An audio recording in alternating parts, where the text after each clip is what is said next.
Welland is a fragile country in the mountainous areas of western Marcopa. It's widely known to be the origin of a Neridi religion and contains many important shrines. The Wezek people are extraordinarily hospitable despite the lower living standards. Civil rights and political freedoms are somewhat limited due to the strict government policies focused on a stability agenda. So weak military, small population, presidential republic, whereas these guys are paramilitary. So that's interesting. Yeah, can I use these keys to move around? I can. Okay, well, that makes it a lot easier. Nothing from Rumburg, apparently. For God, honor, and queen. Oh, relations bad. Well, that's probably why then. We have bad relations with them. So that's probably why they didn't say good things to me. Military is overwhelming, so we would get screwed by these guys if they decide they don't like us. Enough to invade. I don't know why they would. Rumburg is a vast kingdom located in the cold north of Marcopa. The territorial issues surrounding the country give it a bad reputation. As a people, Rumburgians are loyal, proud, and stubborn. For centuries, they have clashed with the southern kingdoms due to their disadvantageous geographic position. The kingdom has grand global ambitions, but lacks key resources to fulfill them. Well, hopefully we don't find any resources, too many new resources here in Swordland.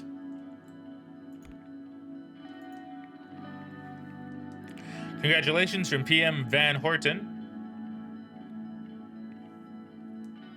Prime Minister Van Horten congratulated us on our election and praised our party's stance on just and transparent elections. He signaled his wishes to continue the trade partnership between our countries as equal partners, as opposed to earlier trade deals which he believes gave Swordland unfair advantages. Okay, so we're friendly, but we're probably gonna clash maybe just a little bit. So good relations. Paramilitary still. Weak military, though. But we did help them a lot in the past, I think. Agnolia is a merchant nation located northeastern Marcopa along the Marquian Sea. It is famous for the masterfully crafted ships that sail many seas. Agnolians themselves are known to be very introverted. The country has long been under the shadow of Swordland while suffering territorial pressure from Rumburg, leading to a rise of a powerful democratic movement focused on change. Can I believe this is going to be the last nation we look at? Who owns this island? This island is going to be the cause for a war later. I'm near guaranteeing it. If there's a small island somewhere, multiple countries are going to have claims on it, and there's probably going to be a war. I'm just going to throw that out there. Congratulations from Chancellor Hegel. Chancellor Hegel sent his congratulations on your great victory and wished for close cooperation between our countries in the future. Hegel signaled concessions from Volksland in case of a promising trade deal. He also congratulated the Swedish democracy for the successful elections and warned us about the threat Arcasia's growing influence poses for Eastern Marcopa. So, Constitutional Republic in the western half. So where is Arcasia in this instance? I don't think, I mean, they're probably like off our current map. This is presumably in Swordish. Okay, interesting. So can you tell me about this little place? Low production in England. The report calls attention to the alarmingly low levels of productivity growth in the region of England, but there are also high rates of food insecurity, malnutrition, and rural poverty in inner parts of the region. So we gotta bolster up this area then.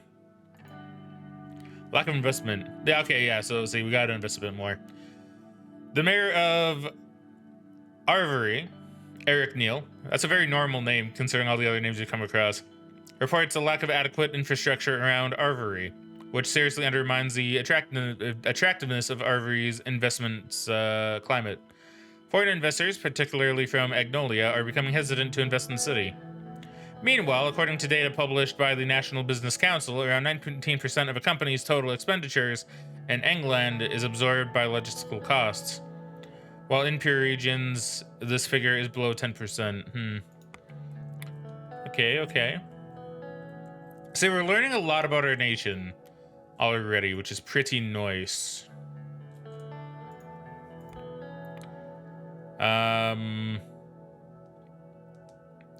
All right, well, give me the. I assume I can go through both of these, right? So, give me a briefing on the current economic situation. I'm kind of curious about this. It's Peter. So, Simon Hull, what can you tell me about yourself? Simon Hull is a politician and businessman who serves as the Minister of Economy, Commerce, and Energy of Swordland. He's a member of the United Swordland Party and the co-chairman of the National Business Council. As the former chairman of the Central Bank of Swordland, Simon is known to possess great influence over the economy of Swordland, so he's the guy we need to talk to. And he is regarded as one of the top experts in Swordland on financial matters. He was a big supporter of the free market. Okay, well, that's good, so he's gonna like me. I've awalled Alfonso, but criticized his other policies and blamed the recession on his rushed handling of the reforms. Simon is often famed for his promotion of free market economy in Swordland and his analysis of the economic boom in Arcasia. He wrote several books and articles on the economic inequality in the Marchian region, which earned him praise from economists both in Swordland and abroad. Simon gave his support to Anton Rain after the recession and campaigned with him throughout the whole election process. Eventually, he was appointed as the Minister of Economy, Commerce, and Energy. Okay. Oh, it's not Peter. Well, that guy looks like Peter, but it's not. His name's Gus Magner. Manger. A politician and businessman who serves as the Minister of Agriculture and Rural Development. Okay, so we need to talk to him too. Since 1949, he's the only member of the cabinet who managed to retain his position from the Alfonso administration. He's a member of the United Swordland Party and previously served as an MP. Regarded as a successful businessman, Gus has made major investments in Anrica and owns a few small businesses around the city. He also holds a minority ownership in FC Anrica, the football club of his hometown. So football is probably our main sport, if I had to guess. He's often famed for his successful agricultural policies and credited for the long-awaited development of the rural regions of Swordland. As a minister during Alfonso's presidency... okay, well, never mind. I thought it ended earlier than what it did. As the long-awaited development of the rural regions of Swordland as a minister during Alfonso's presidency. Prior to that, he worked briefly as an advisor for the Minister of Economy. He eventually gave his support to Anton Rain in 1953 and managed to retain his position as Minister of Agriculture and Rural Development, which makes him the most experienced minister in the Rain administration. Okay. Then we have Lilius Graf. Okay. Has a little bit on her. Lilius Graf is the current Minister of Interior of Swordland. She is a member of the United Swordland Party since its formation in 1929. Wow. She's been around a while. Before that, she was a staff sergeant in the Women's Army Corps. Then she served as the mayor of Arvery from... Okay, well, that's a place that we were looking at. From 1940... See, so this is all kind of really adding up in a weird way. Because I was even like, okay, well, we need to boost that a little bit. So she might be a little bit more open to that. From 1940 to 1947, and the mayor of Holsword from 1948 to 1952. Lilia started her political career as an elected official on Arvery City Council. Her tenure as public advocate saw reformation of various housing, finance, and security policies. Then she was elected mayor of Arvery in 1940, and her accomplishments in the city brought her nationwide popularity. Where's my water? Here we go. This prompted Tarkin Sol to pick her to replace the mayor of Holsword. Her policies on urban planning and public education transformed Holsword's economy and boosted her popularity in the capital. She's currently one of the central figures in the United Holsword Party. United Swordland Party, my bad. Lilius is credited for the economic booms in both Arvery and Holsword, and known for supporting socially conservative politics throughout her career. She's respected as an expert on urban development and police relations as one of the most influential supporters of Anton Rain's candidacy. She inarguably brought with her a large conservative support in the elections. Soon after, she left her position as the mayor of Holsword to become a minister under the Rain administration. Ooh. Hey there, Toast. Welcome back to the stream. How you doing today, friendo? This looks too smart for me. It just has a lot of history to it. Which I really, really enjoy. right? See, I enjoy. See, now this is the kind of game that would probably bore a lot of people, but like, the kind of game that I'm really into, right? And one thing, okay. So when we started the game up, right, I found out that this game has a codex, and there's a lot you can read about the history of your nation, to the history of other nations, to the history of people, and policies, and governments, and factions, and it's like, man, that's deep. Like, this is like Mass Effect at this point, with all of the things that you can read, right? So I'm sure you're perfectly smart enough for it, don't you worry. You seem like a smart guy to me. But there is a lot of reading. I don't even know if it matters, to be honest. Like, I'm looking at this going, okay, well, she might support my policies. But I don't know how much that'll matter, to be honest with you. Anyway, Toast, my friendo, what you been up to?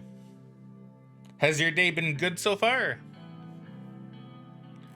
Reading bad, shooting good. See, I can respect that. Not everybody is going to be into these kind of reading games, right? I personally dig them, though. But I also like my shooting games. I like all sorts.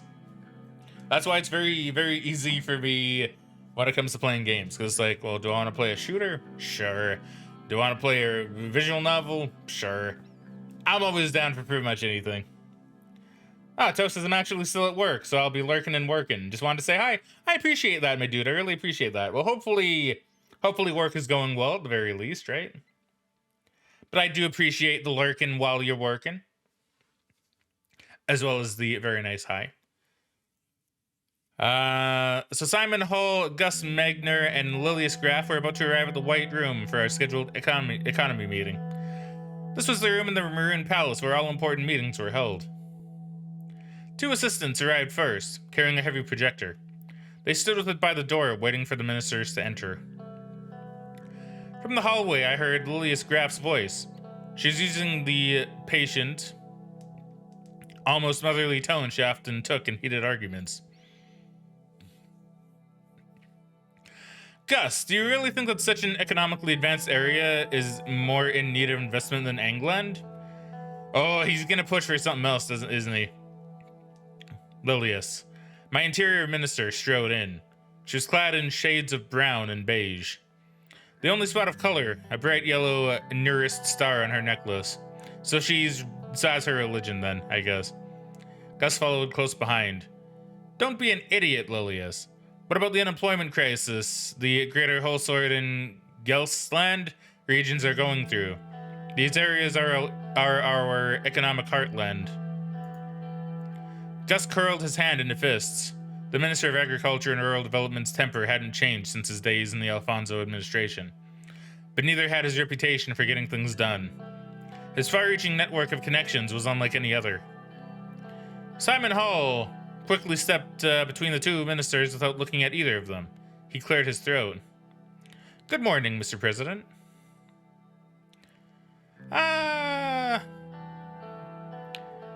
Good morning, everyone. How are you? I am very well and motivated, Mr. Rain. It seems our ministers are feeling the same.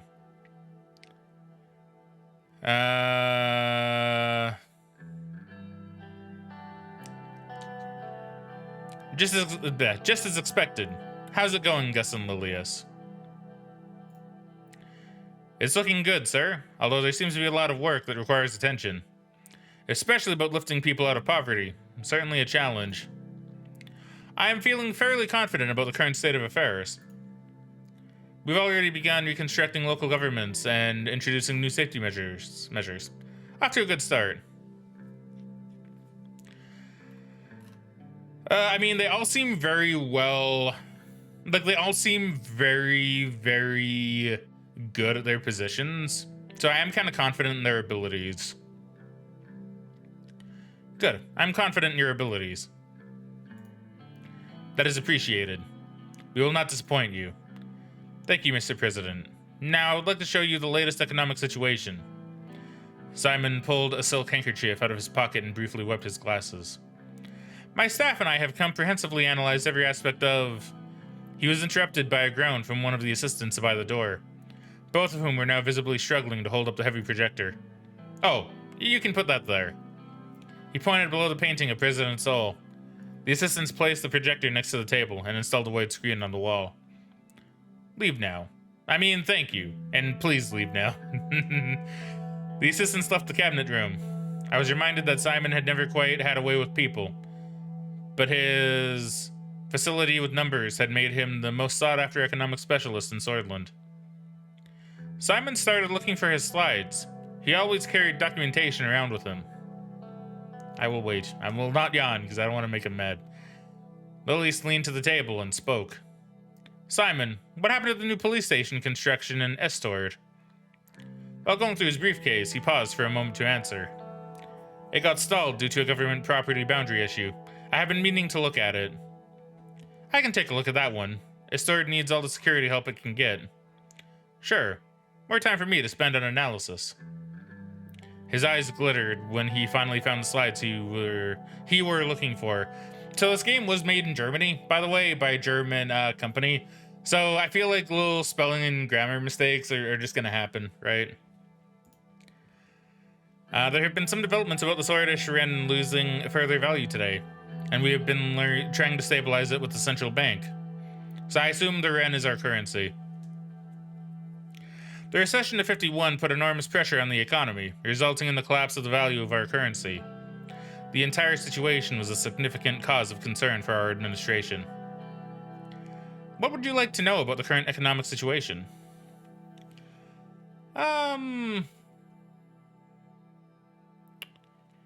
Employment. Well, I know the employment rate in Agnolia isn't really that great.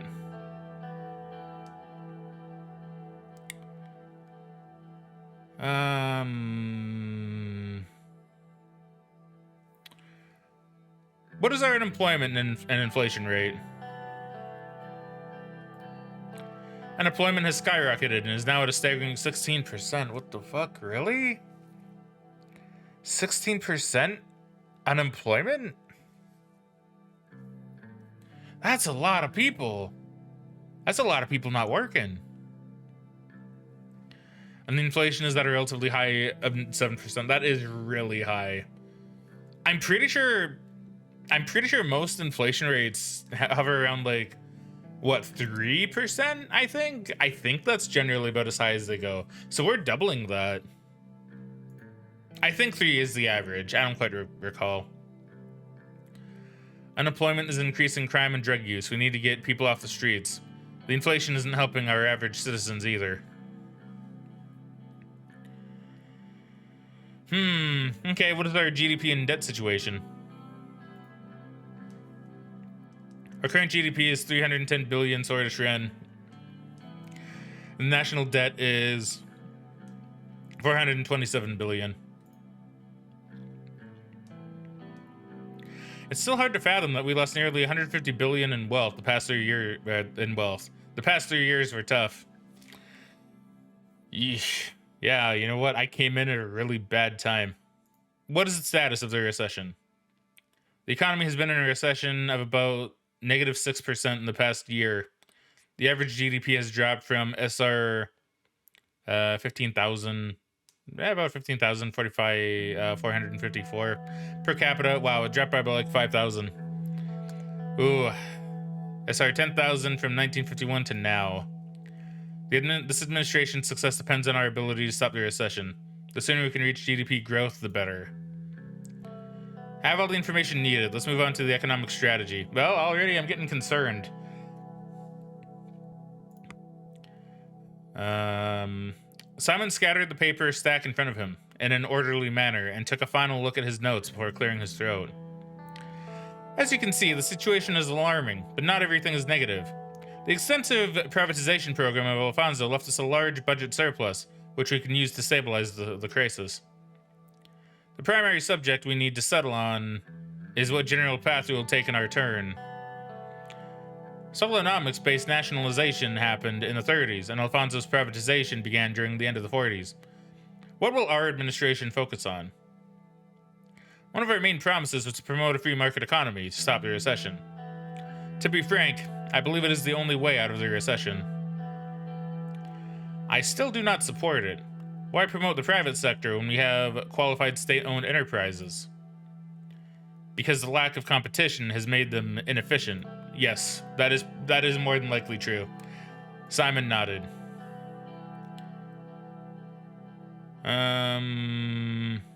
See, that's number 2 isn't true. I don't believe. What are the consequences of the free market? There are not many, but one could say that we are much more likely to be influenced by the world economy. I mean, you know, so this is the thing, right? Like in today's world, I feel like we already know that the world economy is the most important thing. You can even look at what's going on in the world right now and see that the world economy, very, very important to a lot of places. And I feel like it would be inevitable that we would be dragged into the world economy in this universe. It is important to think about the subject because the upswings of the world economy will reflect good on ours too. Yes, and when the global economy crashes, we go down with it. But then everybody sinks, right? Like, we all sink and then we all try to swim together, right? The structural problems of Solonomus were going to lead to a recession according to the predictions at the time anyway. Either way, even if we pick one of the doctrines, we retain the option to make economic choices on a case-by-case basis. That is, however, not recommended in my point of view. The last thing we need is a chaotic economic plan. Finally, something we can both agree on, Lilius.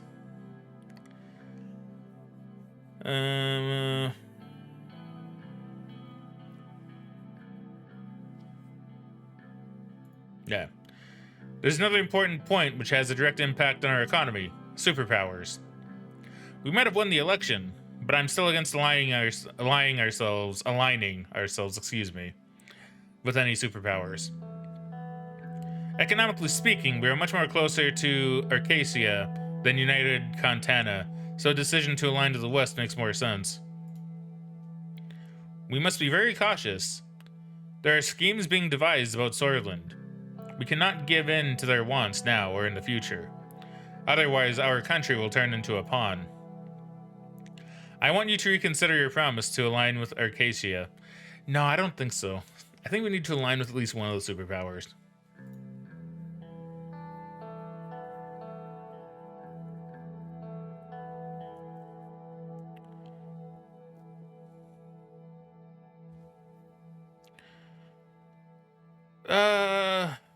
Okay, well, let me think about like real world instances where it's been both good and bad. See, most people aligning themselves with like the US in terms of economy, I think has been okay.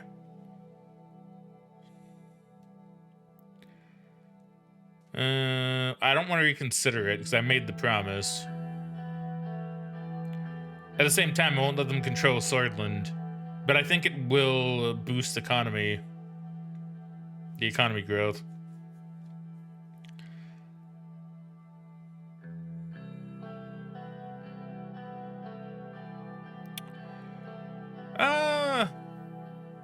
I'll see, any of these three kind of work for me. I feel like one is just being a bit stubborn. It's like, well, we may need to back down at some point depending on how things go. That's just how politics work. I won't let them control Swordland, but also entering sphere of influence will probably help us. Because then we can rely on each other a little more.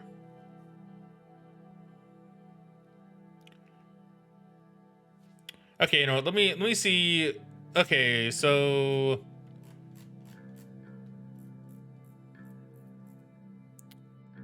I'm not really reading this. I'm just kind of like skimming just to see if they're like considered an evil or good power.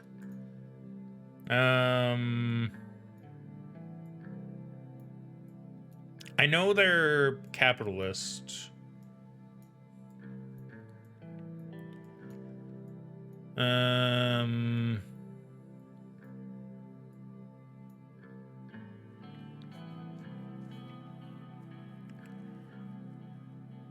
Okay, well, I see high levels of inequality. But they do have the strongest economy in the world. And and low unemployment, which is what we do need. Like, I won't let them control Swordland, but like I think I will get in close with them. But we will still retain our own diplomacy and everything. Don't worry, I won't let Arcasia control Swordland. Control? No, Mr. President, it's simply a partnership, and a very valuable one at that. Valuable for Arcasia, maybe. Not for Swordland. That is simply untrue. When the time comes, I hope you'll make the right decision, for our own good. Simon cleared his throat again. Let's not get ahead of ourselves. Minister Wissy will be in charge of informing you on those types of foreign policy decisions. You must first decide on our eternal economic plan. Simon put forward a legal document outlining the possibilities with both economic doctrines listed. The cabinet members looked at me.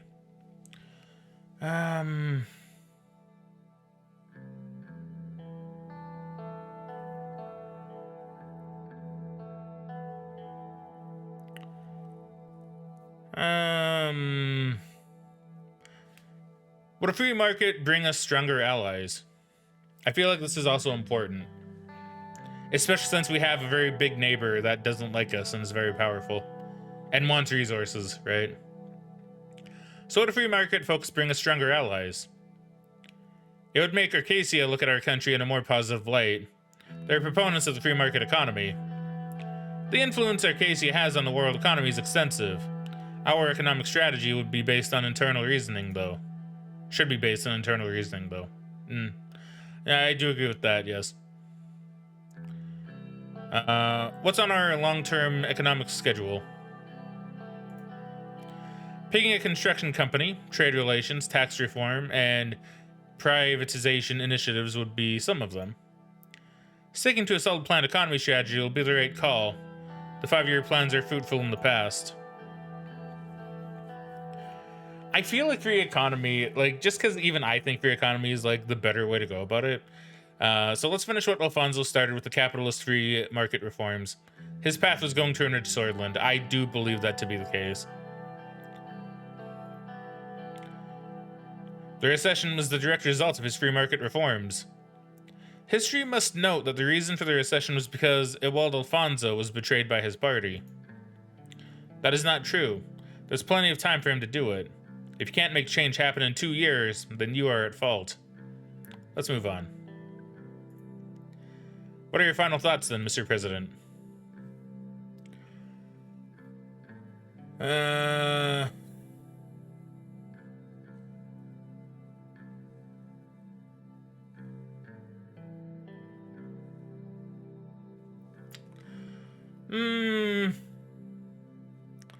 I don't think we need a privatization to create financial resources. I don't believe so. Critical institutions must remain in state control and must be fully responsible for delivering services.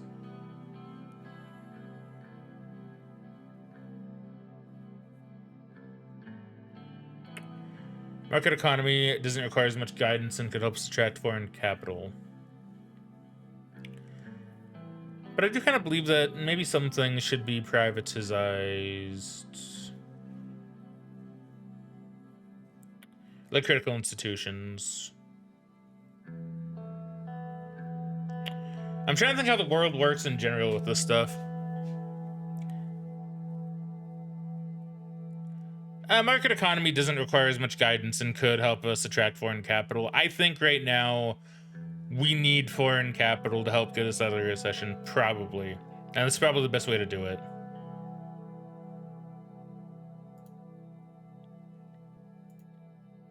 Especially from Arcasia. President Walker is always interested in expanding the economic zone of ATO. We could secure lucrative investments from capitalist countries. So what will our general economic plan promote? After saying all this, just promote a planned economy. Promote a free market economy as we promised. I can't say that I agree with this. That's fine, you don't need to agree with everything.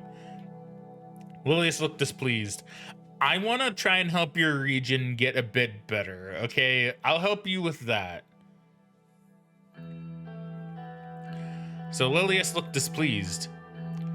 Now that there's clarity on which direction we are heading, I will work on a good plan accordingly. This concludes our meeting. At our next gathering, we will talk about the upcoming infrastructure investment plan. Now that the economic direction was taken. No hiccups, please. No hiccups, please. Now that the economic direction was taken, the ministers dispersed for lunch at the Maroon Palace. Saving game. Oh man, we have a lot to look at. So economic development is like halfway-ish. Budget of 3, wealth of 1. We got some new stuff as well. Okay, so what's on the news? Economic meeting held in Holsword. Contacts close to the government report that yesterday, Swordland's economic policies had been planned behind closed doors. Shortly after the meeting, that was also attended by President Rain, the Ministry of Economy. I don't know why I read it as economic. The Ministry of Economy has released a statement regarding their short-term economic plans, which included the promotion of a free market economy. Freezing temperatures recorded.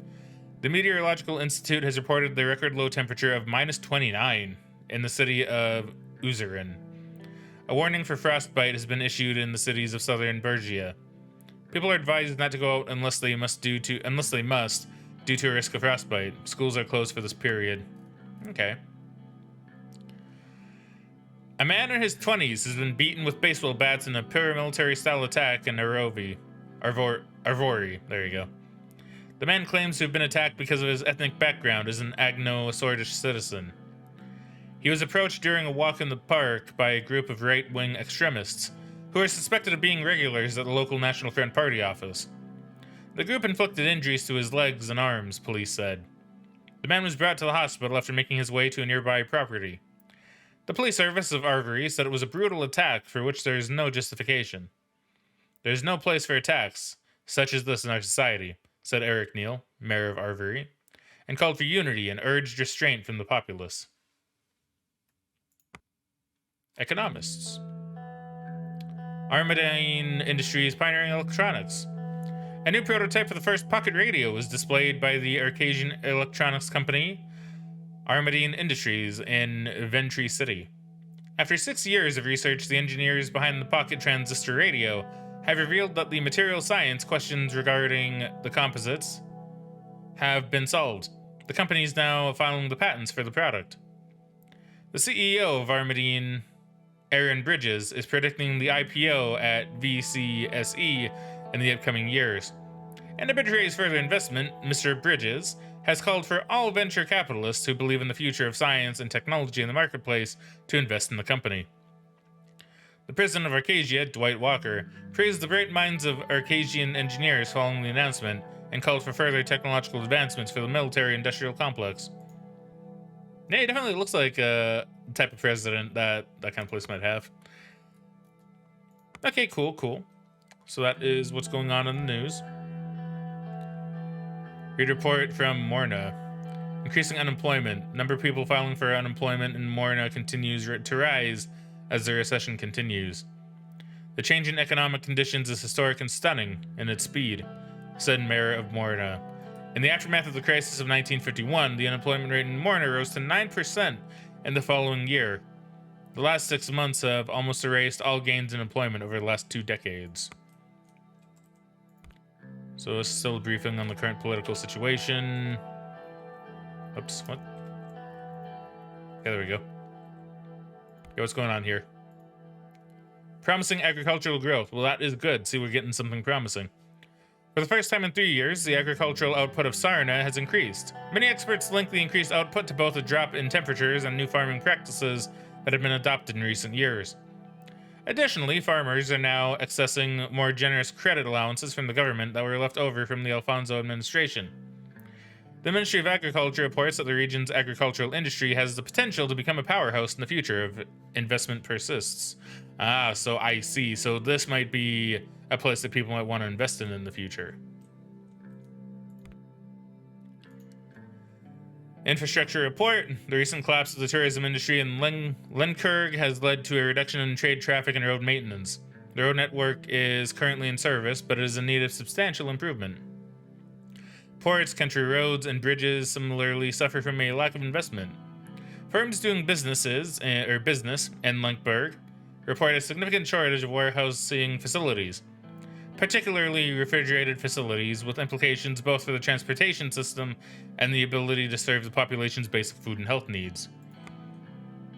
Okay, and what's this? The recession led to a reduction in rail assets, with more than a fifth of the railway network itself antiquated, being mothballed in the recent years. While the main lines of the railway network are currently in service, increasing demands in goods from Gelsord to the capital is pushing the network to its limits. The rail signaling system in the region dates from the middle of the last century and is also in need of improvement. So we basically need to improve everything. That's basically what I'm hearing here.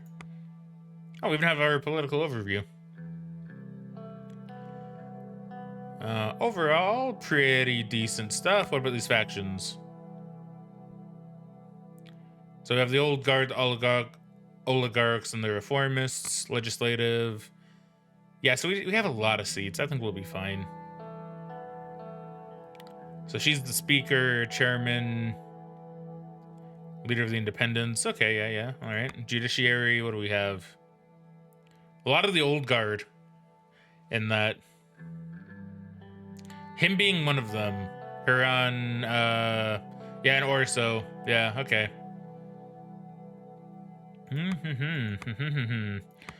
All right. This is the notes. Feel free to take notes here to help you remember important points throughout the story. I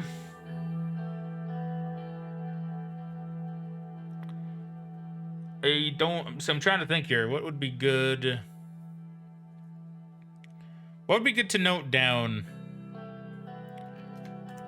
Free market, not marquee, market good. Free market good. If I get the opportunity, increase. What? Okay, what did they need? They needed increase funding towards England, both to help the lady out, to make it so she doesn't bitch at me too much, but also because they probably need it. And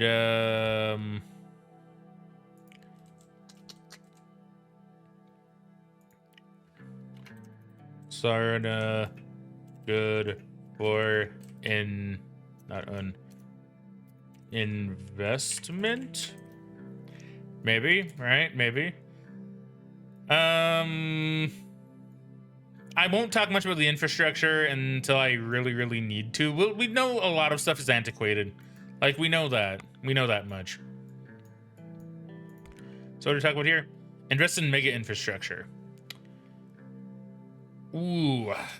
Oh, well, this is for the port, right? I think this is for the port. So this might actually be worth it. Especially with our free market economy idea. But I do lose one government budget. The Ministry of Economy has put forward 2 bold plans for mega infrastructure projects that would help with the economic recession in the long term. Investing in projects of this scale will take up some portion of our budget, but could prove worthwhile if accomplished successfully. I mean, if this is for the port, I'm gonna say yes, I'll invest in that. I think that's the way to go.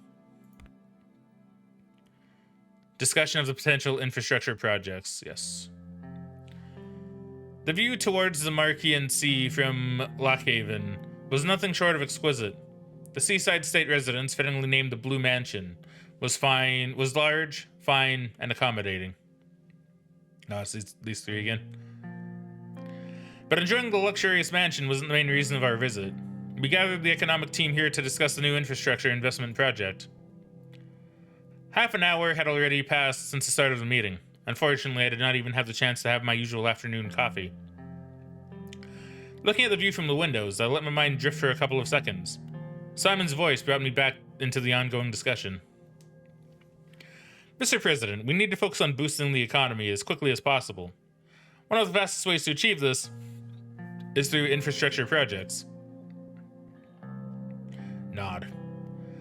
What can we focus on? On the one hand, businessmen are complaining about the slow logistical rail network between Holsword and Lockhaven. Well, we read about that, so we know that is a problem. Lilia started talking as soon as Simon took a breath. On the other hand, citizens are criticizing the lack of a proper highway connection between Lockhaven and Arvery. The narrow roads by the seaside are not only dangerous, but also difficult to traverse. See, I think that kind of makes sense.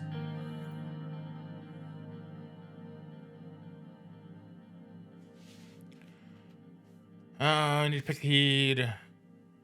We need to heed the calls of the businessmen in these days of recession. We need to pick the most profitable option for the economic growth. The citizens and their demands matter the most, I believe. But that might lead to problems, though, right? Let's say it's kind of thing. It might lead to problems if we go that route. But the citizens and their demands matter the most. Their demands are just. The dire situation of the road infrastructure between Lockhaven and Arvery can't be neglected. I believe that's true. The return on investment will be low. Our concern should be economic growth. It is not the business people that suffer, but the ordinary folk. What really matters, though, is that we can accomplish something tangible in your first economic act.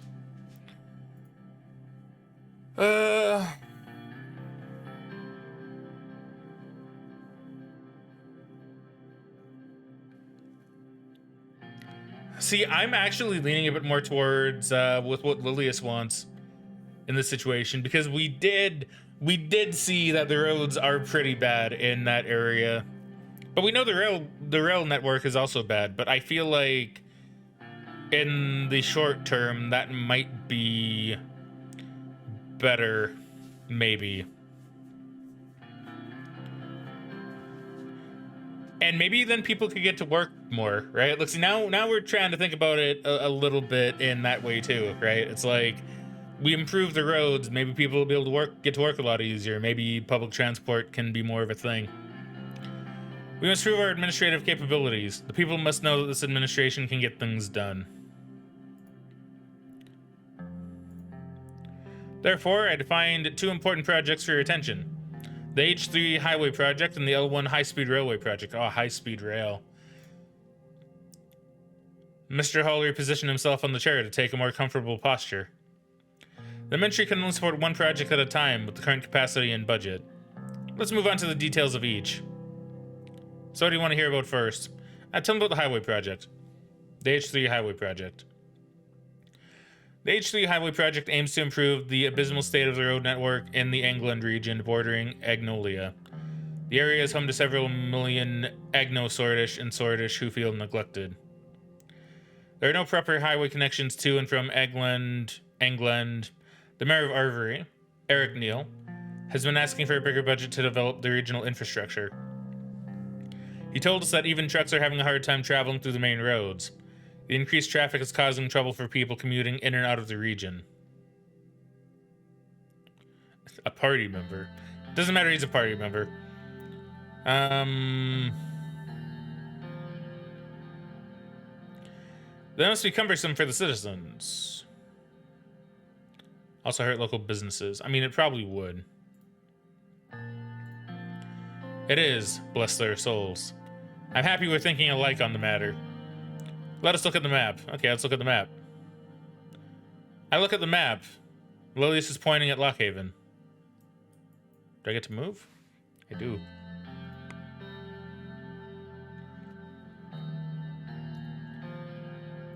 Okay. So let's see. So Lockhaven is here. All right. So the H3 highway route starts at here and leads to Linkberg. Okay, so it goes to here. So that seems pretty good.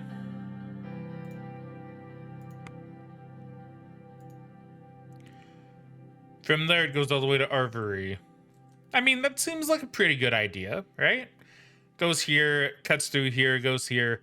This also gives us access to like another, possibly another port for trade goods, right? Assuming this is also a port here.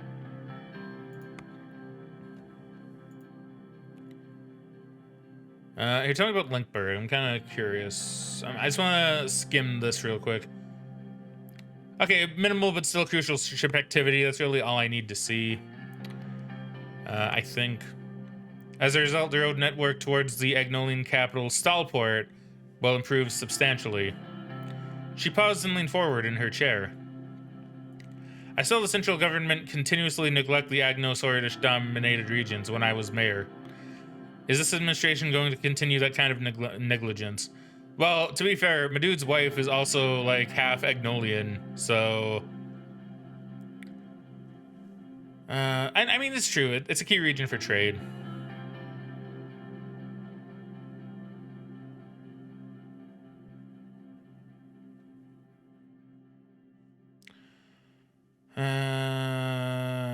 We should make Agno... Now, I think us talking about the citizens will probably make her feel really good, right?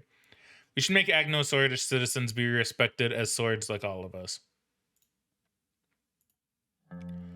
I am for all Sordish citizens without separation or preference, therefore we should think about the country overall.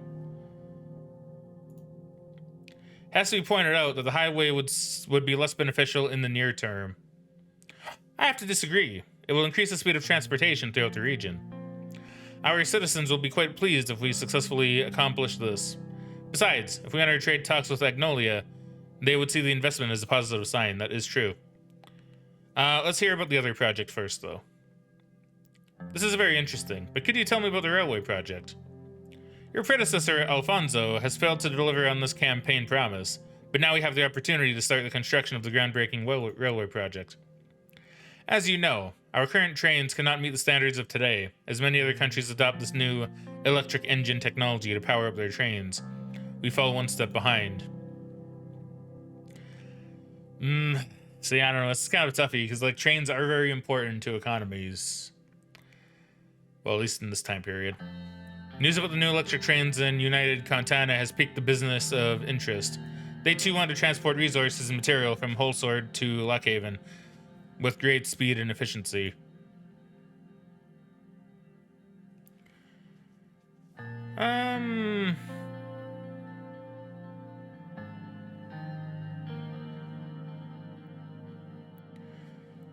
Agreed. We must obtain the high quality technology of superpowers. I think that is true. But also, it could empower businesses and bring investment. But I mean, also, they could use more infrastructure, but I mean...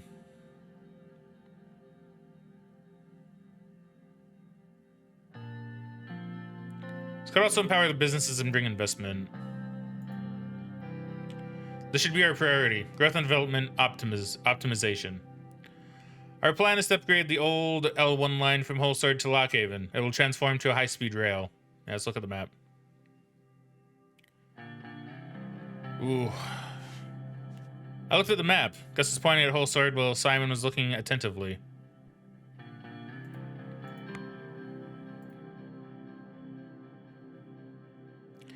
The planned construction starts right here at the capital. It'll go to Anrica first. Okay. And then connect to Gelsword. After which it will reach Lockhaven, our economic powerhouse. I mean, that is good. That would reinvigorate the port, probably.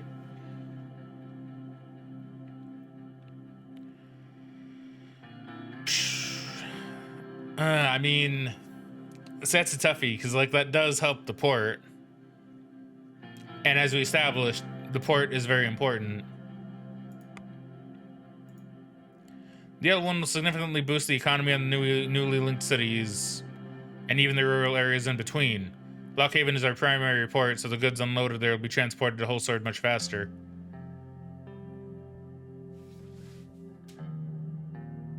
But it's true, they are already developed.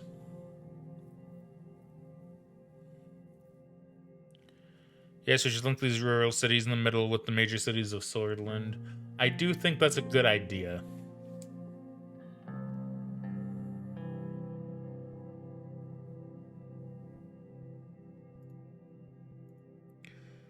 We're talking about the wealthiest regions and forgetting about England, which needs more. The mayor of Anrica, Curtin Lest, also requested this project be prioritized. Businessmen in the region will be very content, which increases investment and employment. Therefore, I will recommend the L1 high-speed rail project.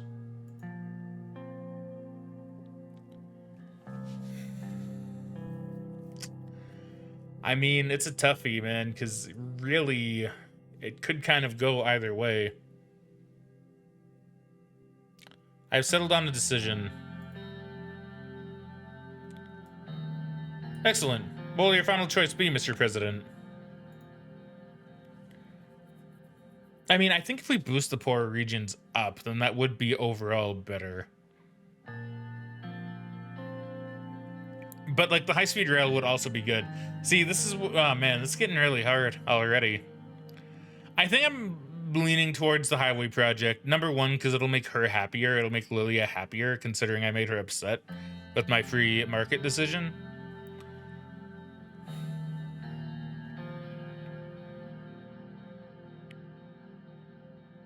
And, I mean, it probably would boost some employment rate, right? But, like, the high-speed rail project would be really good. I've decided on the H3 highway project, though, I think, to improve the infrastructure in our poorer regions. Because we do want to make the people know that, hey, you know, we're looking out for the poorer citizens. And I do believe that is what the Anton we've created would do. Thank God. I knew that you would see region. See region? See reason. The negotiations will begin in the middle of this year. You'll be able to award the contract to a corporation of your choice. The ministry estimates that the entire construction will finish in 2 years if every step going forward is executed successfully. Thank you for all your contributions and thoughts. Have a good day. See you soon, Mr. Rain. Have a nice day, Mr. President. Evening settled on the beautiful coastline of Lockhaven. So now we have the highway that's under construction. Is that it? So how friendly are we with Angolia? We're very friendly. The GDP's pretty okay.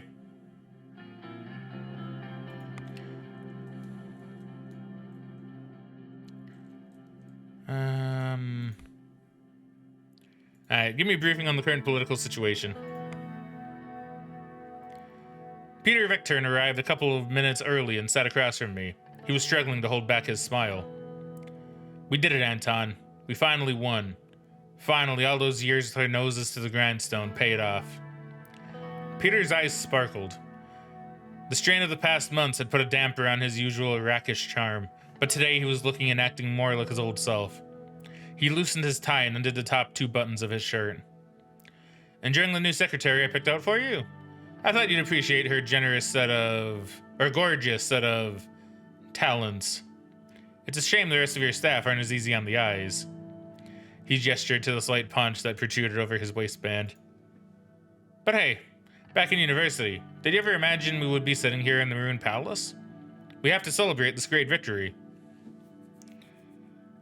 Ooh. I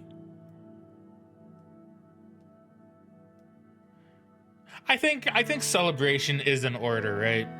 So let's celebrate then. I got my hands on something special for us. An Orloria Maroon 30-year-old.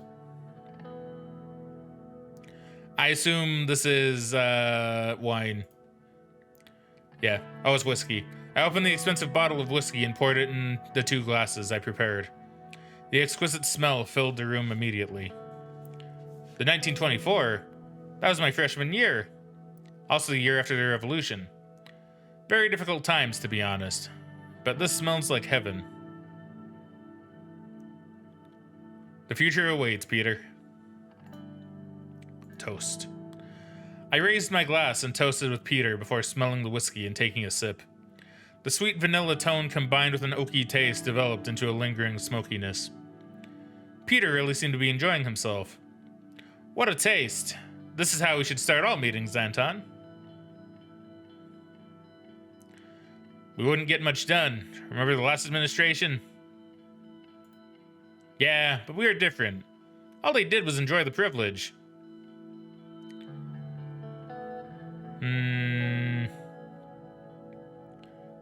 We can't make the same mistakes again. We learned from it all. Yeah, I think we did. Yes, we did.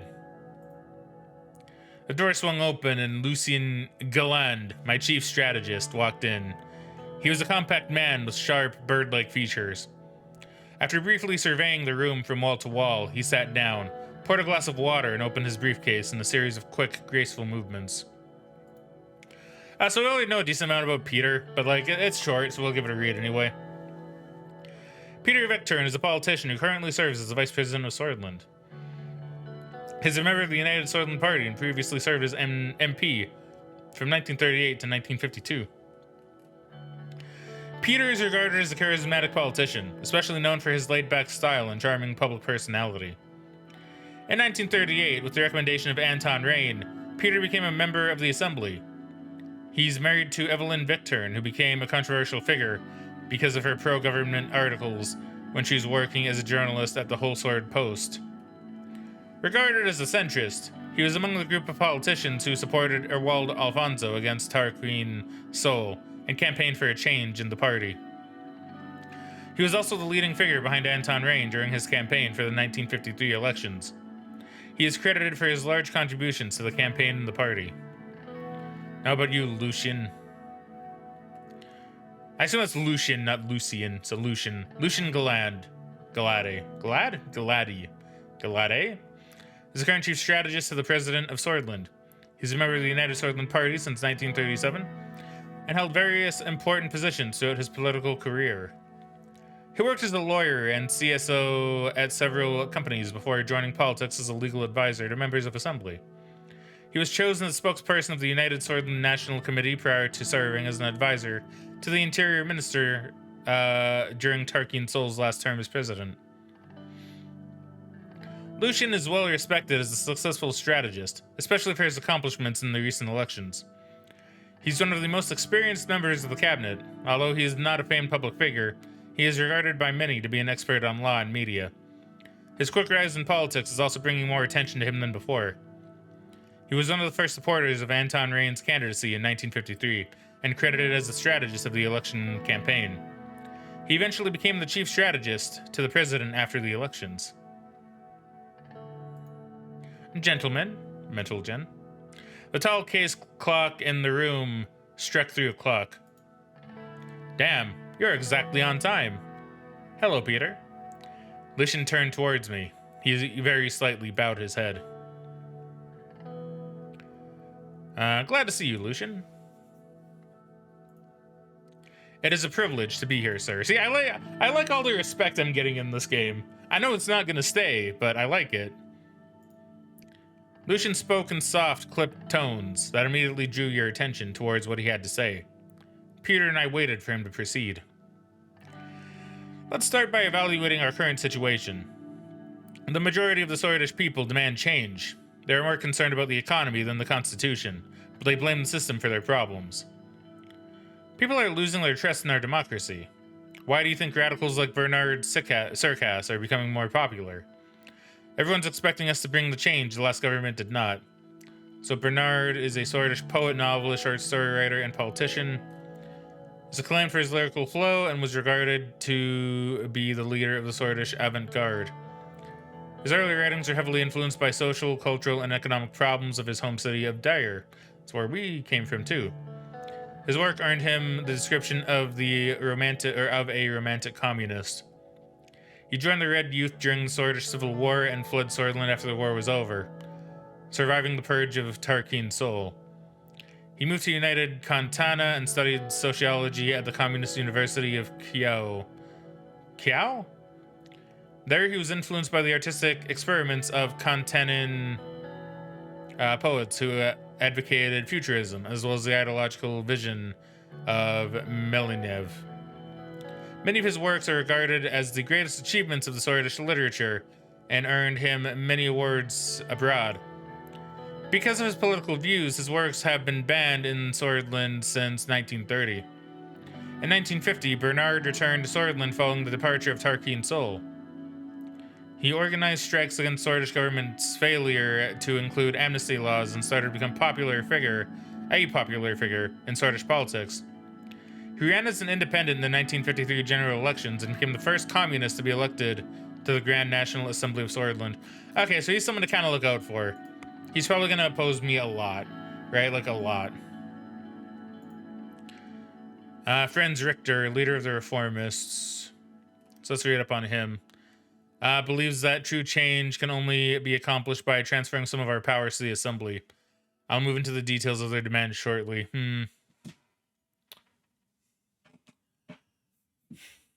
Transferring some of our powers to the assembly. I mean, maybe.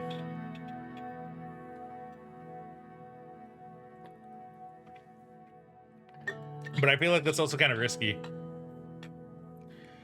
So, is a Swedish politician, businessman, and the leader of the People's Freedom and Justice Party.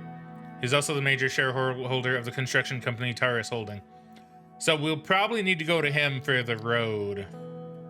Well, the highway. Before his political career, he studied economics at the Lockhaven Business School and worked for the Watchtower of Human Rights in Arcasia. After his return to Switzerland in 1924, he formed a company that imported machine parts from Arcasia and made several investments into service and industrial companies. He helped open research and development departments in these companies and promoted innovation in Taurus Holding after he acquired its majority shares. He was also known as a notable human rights advocate in Switzerland before he joined PFJP in 1932. He was famed due to his strong opposition against Tarkin Sol after his military coup. So he and I share a lot of ideals then in this game. Like we share a lot of ideas between him and Anton, I should say. I shouldn't put myself in Anton's shoes. After his military coup and was elected as the leader of PFJP in 1949. He promoted economic liberalism throughout his first years. During the 1930s, Franz supported the opposition against the majority government of the USP with little gains. He was a strong critic of Tarkin Sol's policies, labeling Sol as a dictator, which led to a state investigation on him. He started advocating social democracy and campaigning for reforming the democracy of Switzerland in the 1940s, which led to a huge rise in PFJP votes. In 1949, he won 30% of the vote, barely losing the elections, which also contributed to a crisis within the governing party. He's sometimes credited as the real winner of the 49 elections, which was followed by the resignation of Tarkin Sol in the same year and a strong change within the USP. After the elections of Ewald Alfonso, Franz kept his stance against the government and once infamously called him a puppet of the deep state, criticizing him for not upholding his promises for change. Although he was a strong opponent, he supported his privatization policies, so he's against me on free market.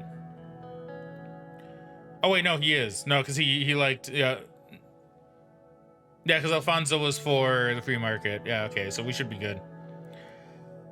Franz Richter remains as the leader of the opposition against the government in Switzerland. He has been gaining more popularity over the last few years and organized countless public speeches explaining the importance of democratic values and his plans for reform. Okay.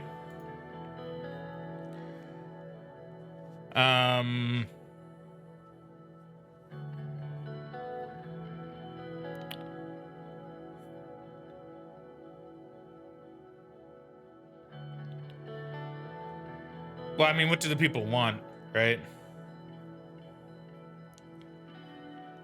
But it's true, we did say we'd go for democracy, right? That would do more to bring democracy to the people.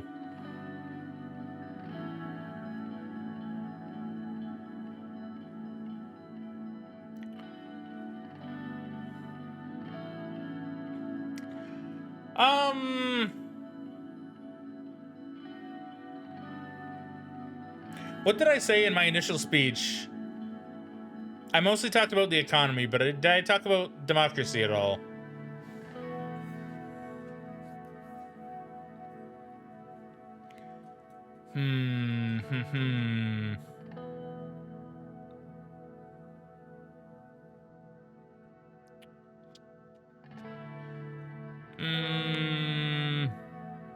It's between 1 and 2.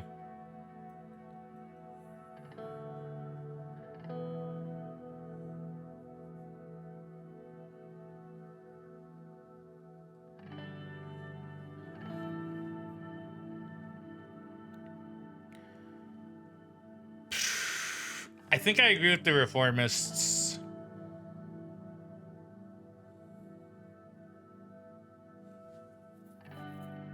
Because it's true, we do need to bring more democracy to the nation.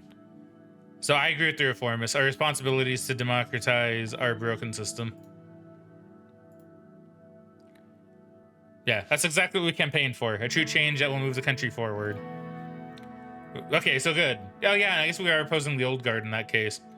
We will need many allies against the old guard in the government. Mr. Richter managed to persuade many members of Assembly to give their support for drafting a new constitution. Reformists politicians are quickly increasing in number. Yeah, so just making sure. While the reformist wing inside our party is still a minority, they could have a tripartisan majority in the Assembly, especially if they unite under Franz Richter.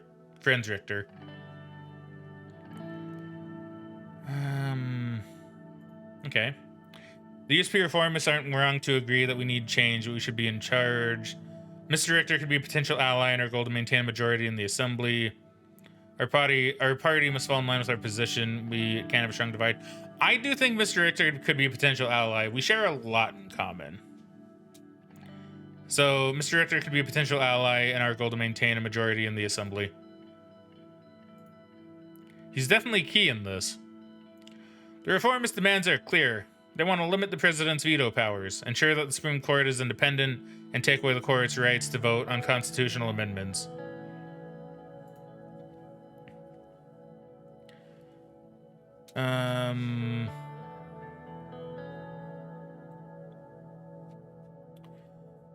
Proper balance of power in this country. Yeah, I mean, that probably is correct. I support the reformists. We need a proper balance of power in this country. I agree. We can't ignore the winds of change, after all. The old guard will do its best to preserve the Constitution. Chief Justice Hawker and his allied judges have a great influence over the Supreme Court, which will be tough to break. The court also has the final say over constitutional legislation. Without their approval, we cannot even change it.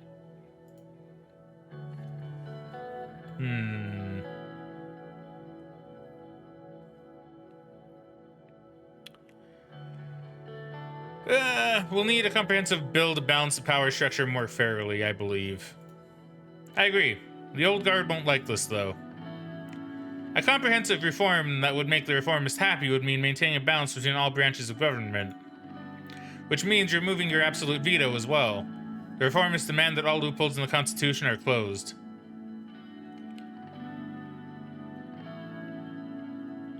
Looks like we have many challenges ahead. I do believe that is probably true. We can figure it out. Our party still holds 130 out of 250 seats in the Assembly. We've got the power. However, to reform the Constitution, we must receive a 2/3 majority in the Grand National Assembly, which is 166 votes, and a simple majority in the Supreme Court. That equates to 6 votes.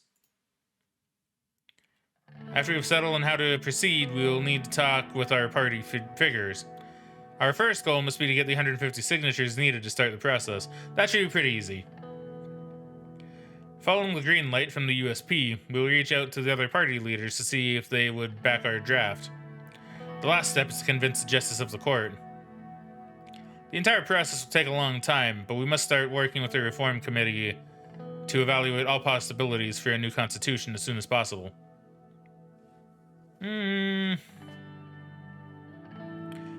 No, not give the president wide-ranging powers. We'll write a more democratic constitution with the reformists. That seems to be our right step forward. That's what we've been preparing for internally. Don't forget that promise is what got us elected. The key thing here will be string. Oh yeah, I did, didn't I? I did promise that, actually.